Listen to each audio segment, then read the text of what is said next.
1944 The Loot Master. What a game. Released in June 2000 and the fifth game in pioneering shooter series that began with 1942 and 1984.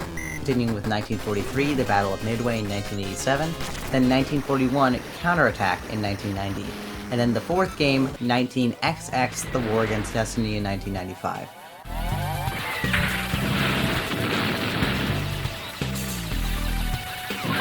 "1944 The Loot Master" was the first game in the series not developed in-house by Capcom. Instead, it was distributed by Capcom on the Capcom PlaySystem 2 or CPS2 hardware.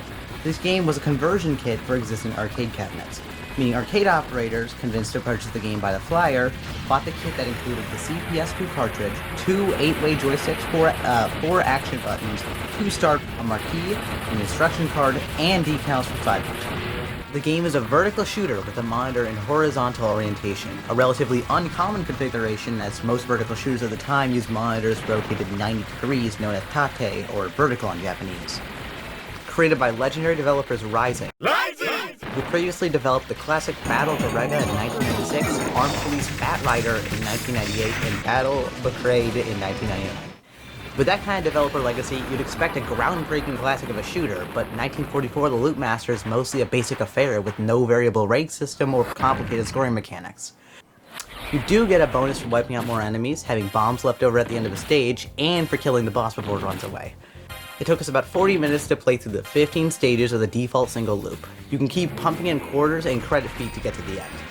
As far as difficulty is concerned, it's manageable and doesn't feel like the game wants to steal your money. Even though your hitbox is large, you only have one life, and your ship is relatively slow compared to enemy shots.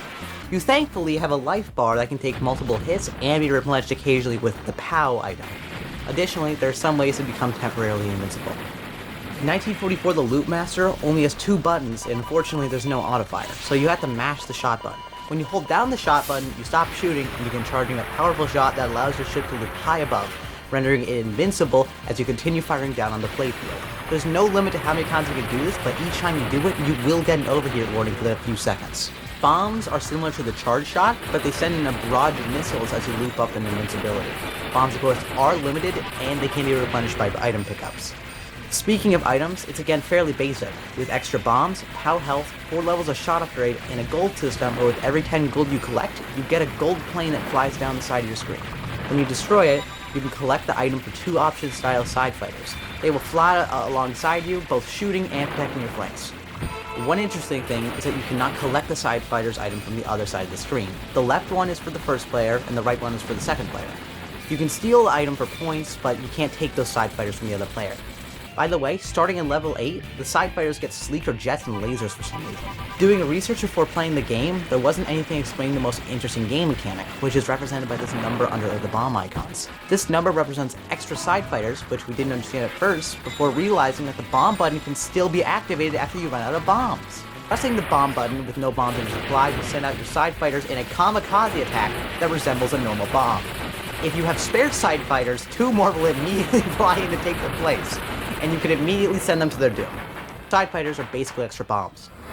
This is a bit edgy for a game that's otherwise just standard levels of genocidal mayhem. Funny enough, you don't even die in this game, as your pilot parachutes out whenever your plane is destroyed. If you pick them up, then you get rewarded with a bevy of extra items.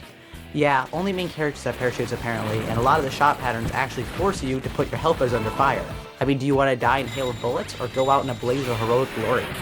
Go get them, guys. Anyway, the game's soundtrack is mostly forgettable and largely drowned out by the constant shooting and exploding. Bosses, likewise, aren't too impressive or memorable, although they do tend to be large. Everything in the game looks good and is technically competent. Like many shooters, it's repetitive but doesn't overstay its welcome. Being on the easier side means it's a good choice for younger gamers or people who aren't looking for a huge challenge. It's not a classic, but definitely fun enough for a playthrough. 1944 The Loot Master has been playable on MAME for years, and in 2021 was ported to Capcom Arcade Stadium for all major gaming platforms. Thanks for watching.